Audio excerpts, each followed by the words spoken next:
There's a Google employee who stopped drinking water during work hours, not because she forgot, but because she didn't have time to use the bathroom. There's a valedictorian with a perfect GPA who ate her lunches in elevators while biking between meetings. And there's a Silicon Valley success story who, on her 34th birthday, woke up feeling so empty, she packed a bag and left everything behind. They are all the same person. Our guest today, Carolina Lasso, wore busyness like a badge of honour until her body and mind simply said enough. She's a former Google and American Express employee who discovered that climbing the corporate ladder at breakneck speed meant she was climbing the wrong ladder entirely. Carolina's story started like the American dream. Colombian immigrant arrives at 17, gets scholarships, achieves perfect grades, lands jobs at the world's most prestigious companies. But here's the thing. She was literally too good for her own good. From a very young age, I started receiving accolades and awards for my academic results. So I was valedictorian in high school, commencement speaker in college, 4.0 GPA, which in the US is like perfect score. I started to notice that I would get attention and love through my accomplishments. Attention, love, validation, self-worth through output. That's unhealthy, of course. After a 6-month mental health sabbatical and a journey across Italy, India, Kenya and beyond, Carolina discovered something profound. The opposite of burnout isn't happiness. It's something much simpler and more radical. Carolina calls it flourishing, but don't worry, this isn't another Instagram perfect wellness story. When Carolina talks about flourishing, she means waking up on a Tuesday morning and simply being okay with being human, even if that means feeling sad or angry or even lost. And in a world where "how are you" is answered with "busy," Carolina has a challenging message. Maybe that badge of honour you're wearing is actually killing you.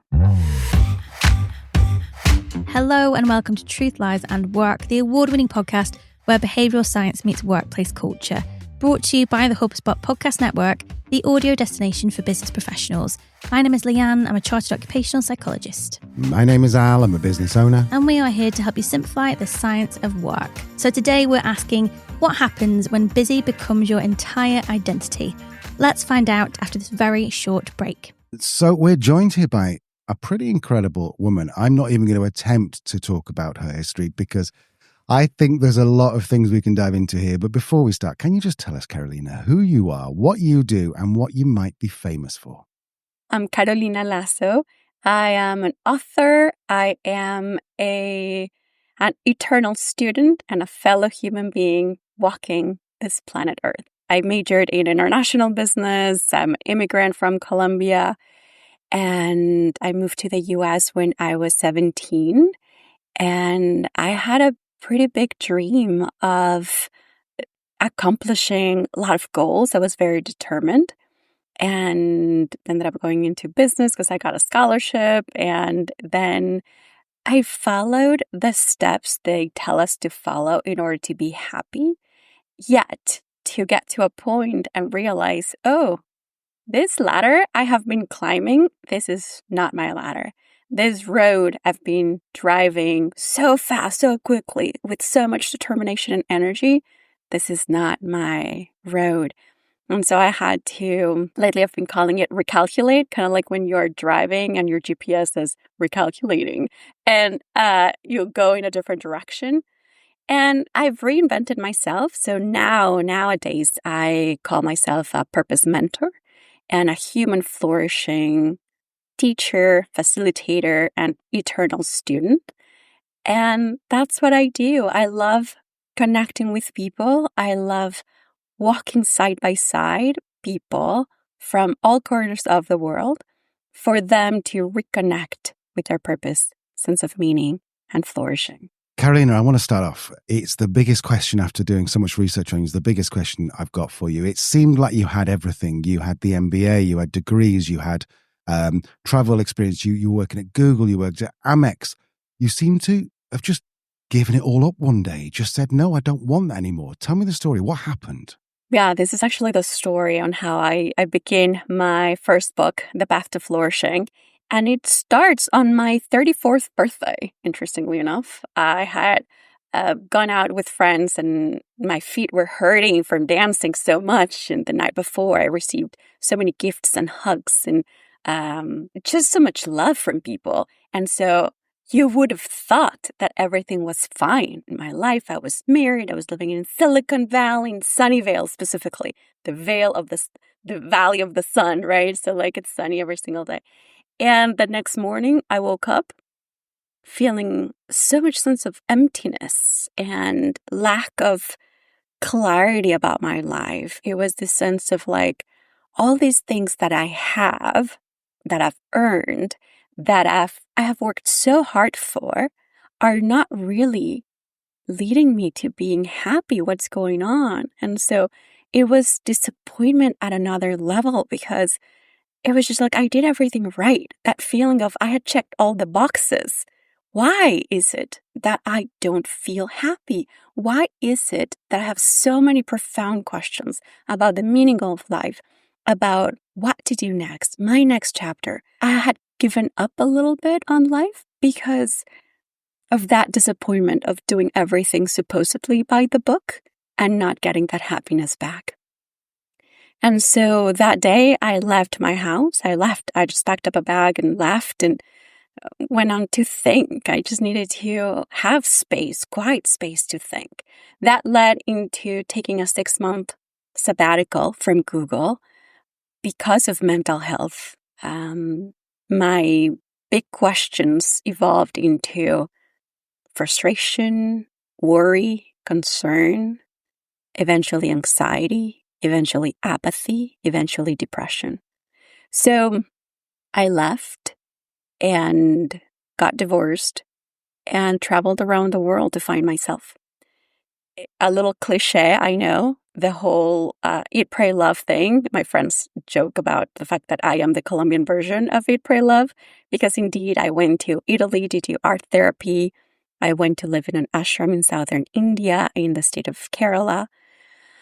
Eventually I also went to Kenya, Tanzania, Singapore, Colombia, and I just wanted to learn. I became obsessed about learning from all of these different cultures and traditions and the wisdom from so many different places around the world to understand, A, why I was not happy, and 2, then what was the recipe, the ingredients for happiness.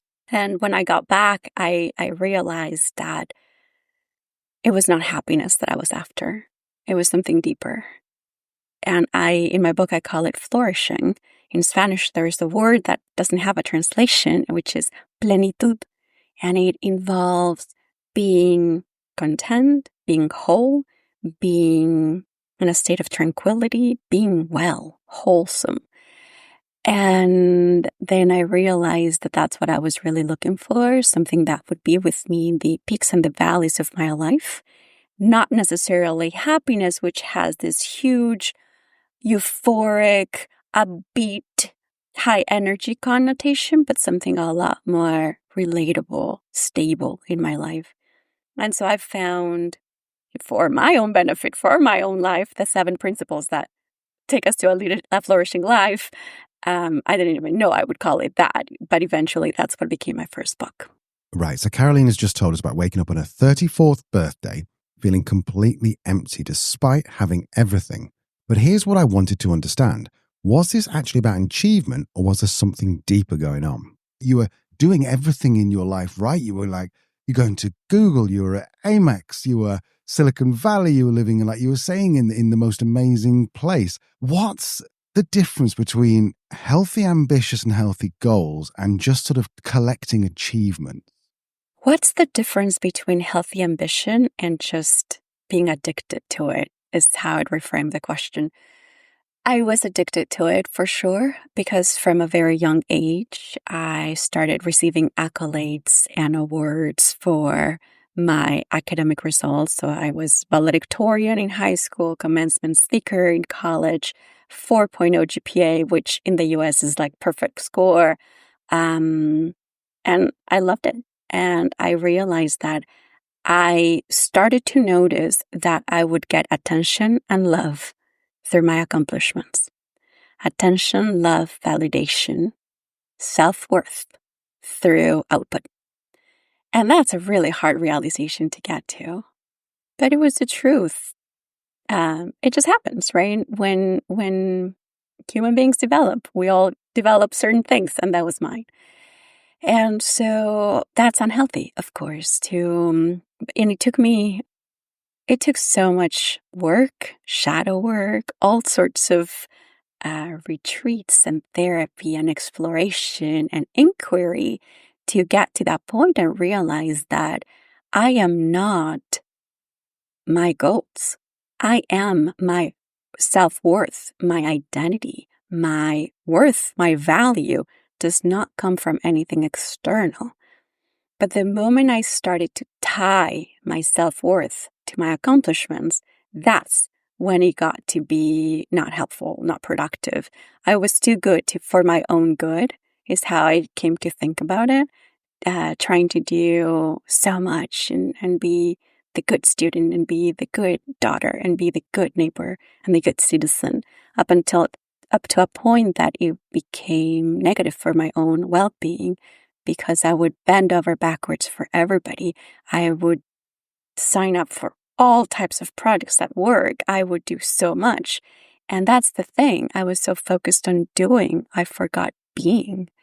And that trip around the world, it allowed me the space to be, not just do. And so it's a reminder that we're not human doings for human beings.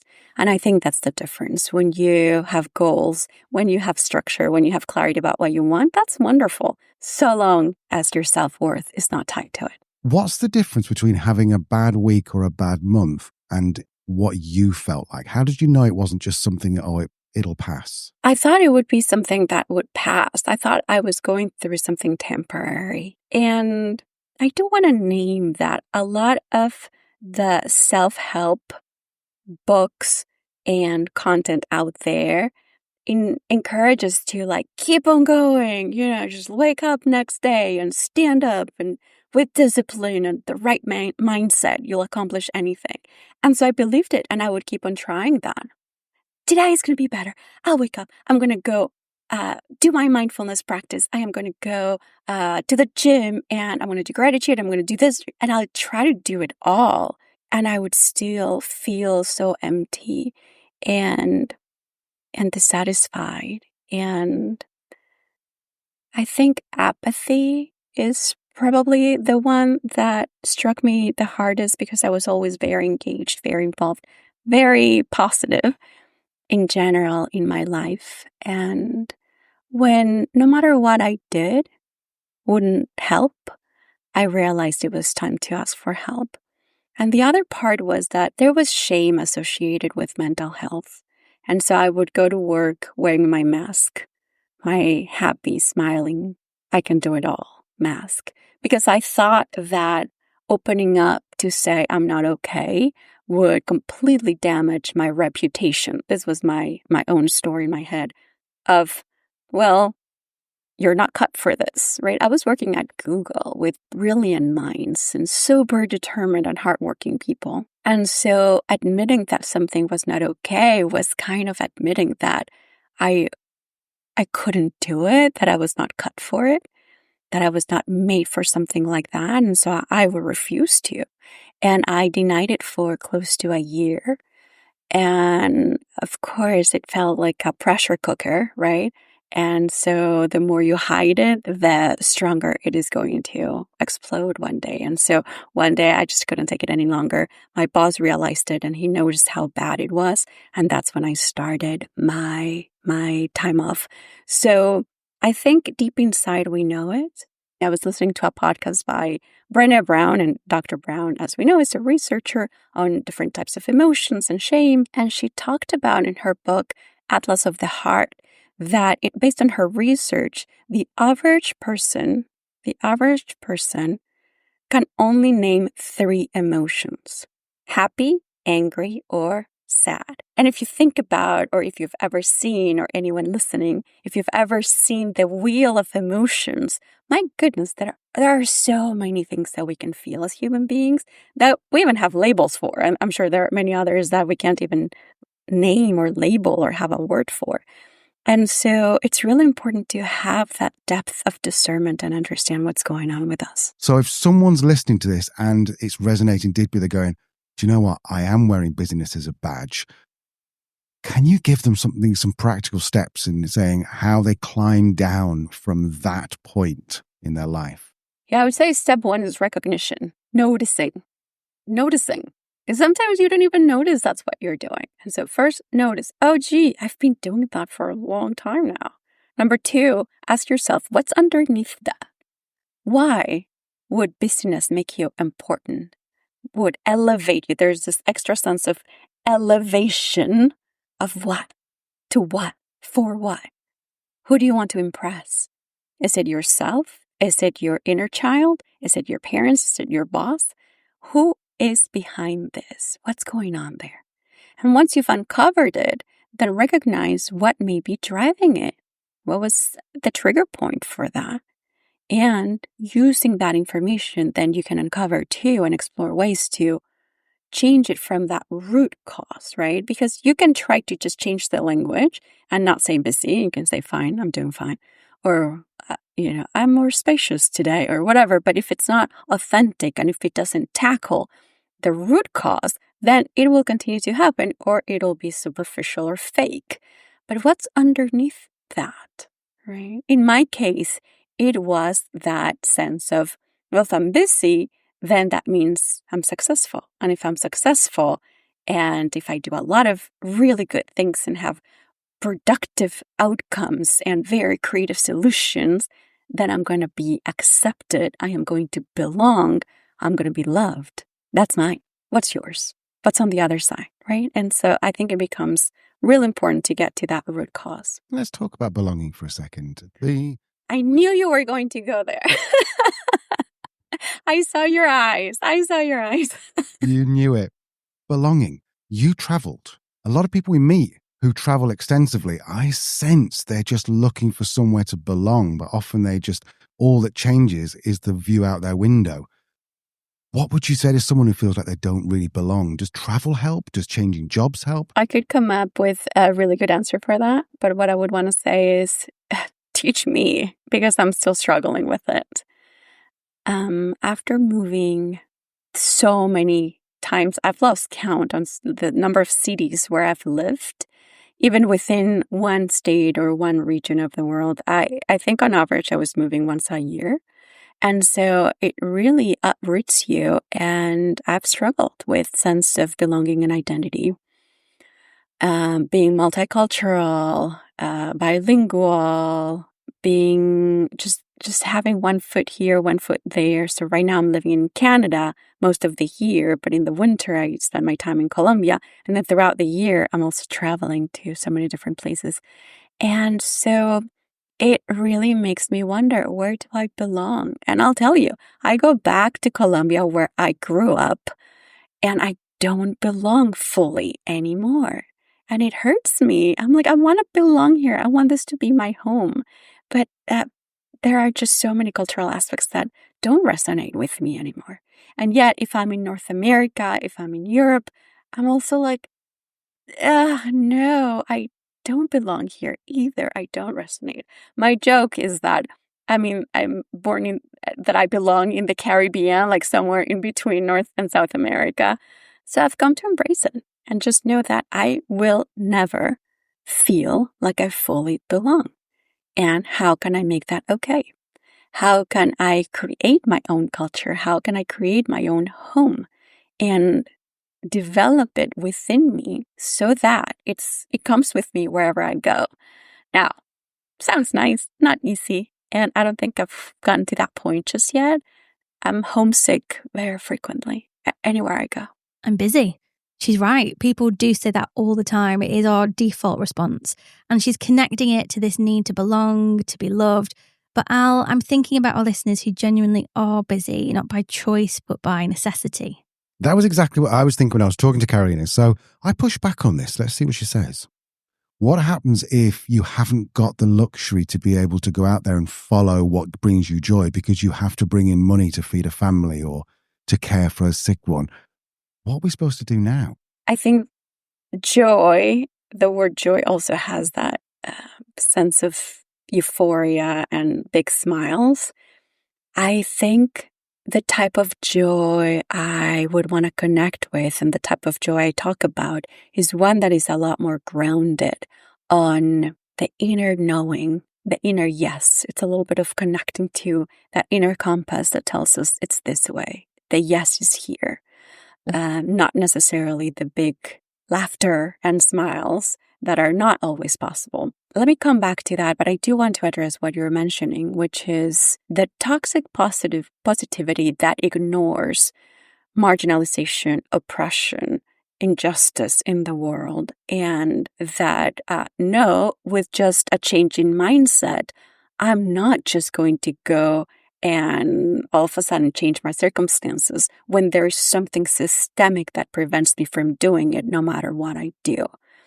So I do think there is something there that we do need to address and we do need to change. Therefore, we need more people willing to follow their inner knowing to address those changes, to make the change happen. And so for everybody, it's that discernment of, I keep going back to that word, right? But that ability to connect to our inner wisdom and say, what's next for me? Where is that next step? And so I talk about follow your joy from that perspective. What gives me inner peace? Another word I use is enthusiasm, from the Greek in, theos, in God, in divinity. And I don't talk about religion, but I do sense that extra connection to source, connection to something bigger that guides you. It guides me because it gives me peace. It gives me extra sense of curiosity and motivation. And so lately I've been talking a lot more about either enthusiasm or curiosity. Follow your curiosity. So if you are a person who has to work 3 shifts and you do not have the time, the space, there's so much going on, you're going through complex times, how can you connect to that which gives you a little bit more inner peace, tranquility, that sense of curiosity and motivation? And I do believe that the bigger change, I talk about this a lot when I talk about purpose, but the bigger change toward purpose, toward flourishing, happens one step at a time. One breadcrumb of curiosity at a time. Picking up the breadcrumbs one at a time of curiosity and enthusiasm. And sure, if there is joy, that's wonderful. If you can uncover it, if it's present, that's beautiful. But it's more about that grounded level of inner knowing. I'm glad she addressed the systemic issues there. She's not just saying think positive when someone's working 3 jobs. Yeah, but I was still a little skeptical because follow your curiosity when you're absolutely exhausted. I just didn't know whether that was going to be feasible. Now, wait until you hear what she tells us about next, about just how far her busyness went. We'll find out after the break. So going back to the young woman who was eating her lunch in the elevator, who was not drinking so that she didn't have to go to the toilet, what story was she telling herself back then? So I was mentioning the story I tell in my book that sometimes I would have back-to-back meetings without any breaks throughout my day. This was when I was in the corporate world. That sometimes I chose not to drink so much water because I wouldn't have enough time to go to the bathroom in between meetings. Sometimes I remember in the Google campus, which was so big, I had to bike from one building to the next with the pretty yellow Google bikes. And that wouldn't give me enough time to go to the bathroom. And of course, it's an exaggeration. But yeah, that was part of it. And the story that all of that situation stemmed from is I need to meet other people's expectations. I cannot let them down. There was that big component. I thought I was being responsible. I thought I was being responsible by attending all meetings, going to everything, doing it all. And then I realized it was not responsible with myself, my own health. And that responsibility is the ability to respond. And I was not really responding properly. I was not really having the ability to respond because clearly that was anti-humanness And I learned, right? And I think that's the thing. And lately, I've really been embracing this idea that our life purpose, our supreme life purpose, is to uncover, kind of like peel the onion and uncover deeper and deeper versions of ourselves that are more authentic, that remove all of those ego, narrative, self-identity layers and get to the core of who we truly are. And I think that a lot of people ask me, do I have a purpose? Does everybody have a purpose? I can't find my purpose. I'm like, first of all, you don't find purpose. We walk the purpose path. It's a path. It's a journey. And number two, yeah, every single person has one. And at the very highest level, it's that to reconnect with who you truly are, your true essence, your inner being, your, if you allow me to say, more divine self. For someone who's listening to this and going, you've used all these fluff words that I read everywhere, mindfulness, purpose, all this kind of stuff, transcendence, they're still not convinced. Is the one message you want to give to them to convince them that purpose is the way? I'm not here to convince anybody. I am here to provide tools for anyone this resonates with and to make it a little easier for people navigating transitions, maybe offering some of the help that I wish I had during that moment, and I struggled so much. And I am here to remind every single person that every single person deserves to flourish, every single person. So I don't want anyone out there thinking they don't deserve a flourishing life, one with meaning, one with peace of mind, one with the support system they deserve, one that feels well. Everybody deserves being well. Let's talk about this word flourishing. You've used it a lot.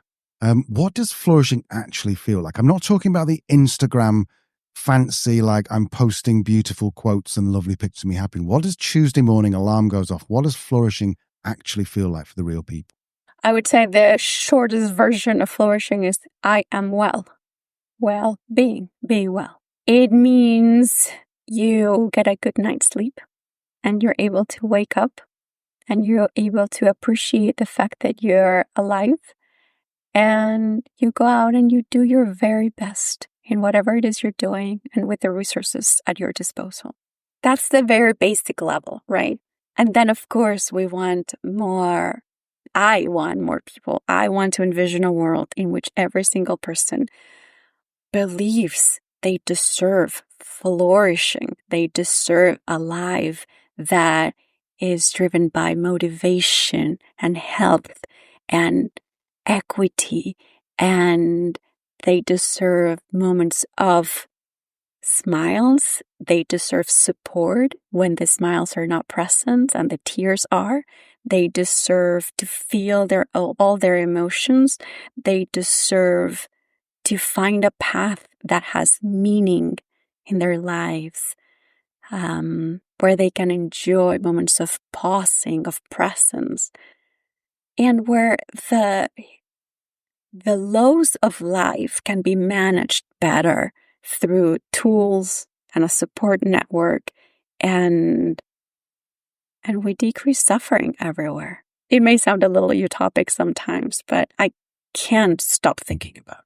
So if I've understood this, then flourishing doesn't necessarily mean you wake up, bounce out of bed every single day and sing. It means that you are doing something, working towards something meaningful. You're okay with feeling sad and crying some days, perhaps feeling angry, or have I misunderstood? Yeah, I think part of it is fully embracing any and every emotion you feel, because we've come accustomed to, first, not only not know to recognize what emotions we're going through, as we just talked about, but then what do you do with them? And a lot of people reject what they're going through, want to avoid those emotions. And of course, nobody wants to feel sad or frustrated or confused. They're not pleasant, but it doesn't mean we shouldn't embrace them. Most importantly, I believe that every single emotion comes with wisdom, and the emotion is here to say something to us, to send us a message, right? It's kind of like when you put your hand on the stove and it's still hot. You need to have that feedback. It's hot. Take your hand away. Put it off, right? Because otherwise you're going to burn and you're going to have a scar and whatever. The emotion is telling you this is not the path. The emotion is telling you this is not okay. The emotion is telling you that was so fun. The emotion is telling you there's hope here. Whatever it is, emotions are giving us feedback, data, information. And so, yes, flourishing is being okay with what is present, not in a passive way, but quite the contrary. Embracing is quite active, and it requires that level of presence and self-awareness and the ability to say, this is part of me today, it's temporary, and I am going to listen to it. Now, there's another level of flourishing that I talk about in my book, which is a lot more spiritual. And so I talk about it being the recognition of our true essence as human beings, transcending the ego. And so it's the recognition that I am a limitless, unbounded, majestic human being. And I'm not just talking about myself, of course. Every single person is. And when I recognize that true essence and I overcome any obstacles my ego may present, ego being the story I tell about myself, the identity I create about my own self, then I am able to live more fully in the present moment and suffer less. I see it as the blue sky, which is always there, it's always present, but sometimes it has some clouds that cover the sky. So it's about removing the clouds more so than creating a sky that doesn't exist, right? It's already there. We just need to discover it, right? Remove what covers it to really connect with our true essence. So in a nutshell, flourishing level 1 would be being well. Flourishing level 2 would be recognizing our true essence. And by doing so, so much gets addressed and you just feel better. I am well. It's so simple, but when did we lose sight of that? What I appreciate is she's not promising constant happiness. She's talking about being okay with a full range of emotions. But then how do you actually find balance in practice? Let's look at the opposite of that. So if you are a high achiever and your self-worth is tied to these outcomes, then you are probably going to burn out, probably going to have something happen in your life, which it did with you. So then the opposite of that is going, well, I'm content with myself. I'm satisfied with myself. I'm happy with where I am. But then there's no tension to make yourself better. So where is that middle ground of having goals to improve yourself, but not having them take over your life? I think once again, we go back to discernment and discernment on why is it that I don't have a lot of goals? What's going on? Have I lost my North Star? Have I lost my motivation? Am I doing something that is too easy for me? I love the concept of flow, being in a state of flow. So based on the book by Mihai Csikszentmihalyi. And in the book, he talks about that channel of which is the balance between skills and joy, right? And so when your skills are too developed for a project or for something you're doing, then you can get into boredom because it's too easy for you. But when you go into something that, one, you don't like, and two, is too difficult, too challenging, then you go into anxiety, overwhelm. And so I think what's important is to find this sweet spot on constantly doing things that are interesting, challenging, where you go into that state of flow. You're fully immersed into the activity. You lose track of time. You lose ego, one of my favorite aspects of flow. And you're just one with the activity. That is healthy. That uses your skills. It drives engagement. It leads to joy and satisfaction. and presence without the over-attachment to the outcome. You are so immersed with the activity. It is as though you and the activity become one. You're not checking the clock to see what time it is. You even forget you're hungry oftentimes. You're just so embedded, immersed, involved in what you're doing. Your skills are put into use, right? Whatever it is that you're doing, your skills are used, engaged, your mind is there, your heart is there, and you become one. There is that loss of ego, of identity. You're not worried about the outcome. You're just in so much presence. And there's so much joy because of that. But this is the opposite to the young Colombian woman who was eating her lunch in the elevator, who wore like busyness like the badge of honor. That was me. And unfortunately, I was not the only one. We are so frequently wearing busyness as the badge of honor. Oftentimes they ask you, "Hi, how are you?" And you say, "Busy." The answer is, "I am busy." Notice that, right? I am. Your existence is busy. I am busy. And it's so concerning because we were not born to just be in the hustle or busy every single day. There is so much to life about being. I've had to learn the lesson the hard way. And now when I see that and I see so many people burning out with such high levels of stress, not having space and time to eat a proper meal, let alone to spend time with loved ones, to do the hobbies that make them joyful, that make them smile, or just do nothing. In my book, I talk about when I was in Italy, I learned the concept of il dolce far niente. And it's so beautiful, that state, that sweet moment of doing nothing, nothingness, right? That ability to just be, wander around, and wonder about life and how majestic it is to be able to be alive and to have this planet. But we don't stop enough to do all of that. I mean, we don't even stop to go on vacation properly, let alone those moments in our day-to-day. So it all starts with taking a pause, stopping, taking a moment to disconnect. I want to ask you a bit of a practical question because I agree with you, by the way, ego is the enemy. Yes, and I'm going to interrupt you there, Al, because I don't think ego is an enemy. We don't have an enemy. I don't think so. I actually use the word transcendence when referring to the ego. I actually think we should embrace it and love it. And I think there are a lot of misconceptions about the ego and a lot of different definitions, right? So if you go into psychology itself, it means one thing. Sometimes they call it personality. If in colloquial terms, it means someone arrogant, right? Like, oh, egocentric. It comes from that.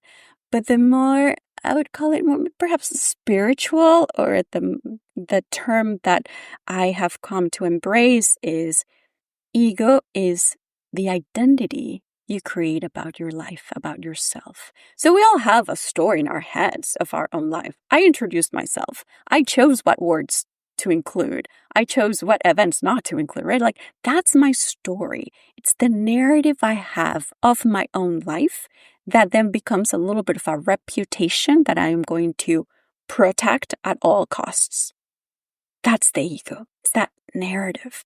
And so, if they perceive me as different, then the ego feels attacked. And so it is going to react. Or, if I don't do this, I'm not going to I'm not going to be loved. I'm not going to belong. Therefore, the ego goes out and it does things to protect us. And so I don't think we need to overcome it. We need to fight with it. I've learned we should embrace it, listen to it, and sometimes simply appease it. What's going on, ego? What part of you is feeling attacked here? Let's have a conversation. What message do you have for me? I really like the approach of internal family systems to identify all of those parts of ourselves that sometimes go out and protest or feel attacked or simply need a little bit more love. And I think the ego is one of them. And that reframing is wonderful. The ego isn't the enemy. It's trying to protect us. In her case, protecting her need to belong. It all comes back to that achievement addiction, doesn't it? Using accomplishments to feel loved. I'm sure we've all done it. Okay, let's just find out quickly where people can learn more about Carolina's work. Sure, people can go to my website, carolinalasso.com, or LinkedIn. Talk to me there. If you speak Spanish, I'm also on Instagram as Caro Lasso. And I love hearing from people, so just name this podcast and let me know that you've listened to it, and I'd love to engage in conversation.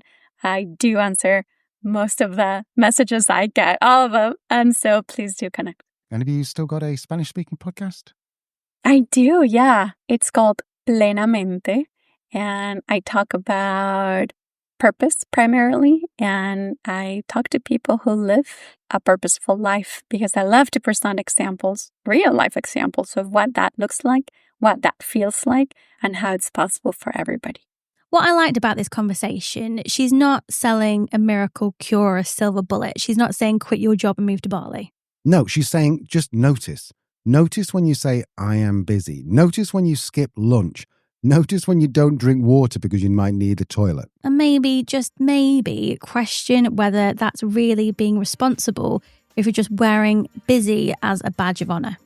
Now, look, I know some of you listening are thinking, oh, it must be nice to take a 6-month sabbatical. And of course you are right. But the recognition part, that doesn't actually cost anything. Yeah, exactly. Even if you can't change everything, you can start noticing. And that really is the first step. Right, that's it for today. Remember, you do deserve to be well. Not perfect, not optimized, just well. Even on a Tuesday morning. This is Truth, Lies and Work. We will see you next week.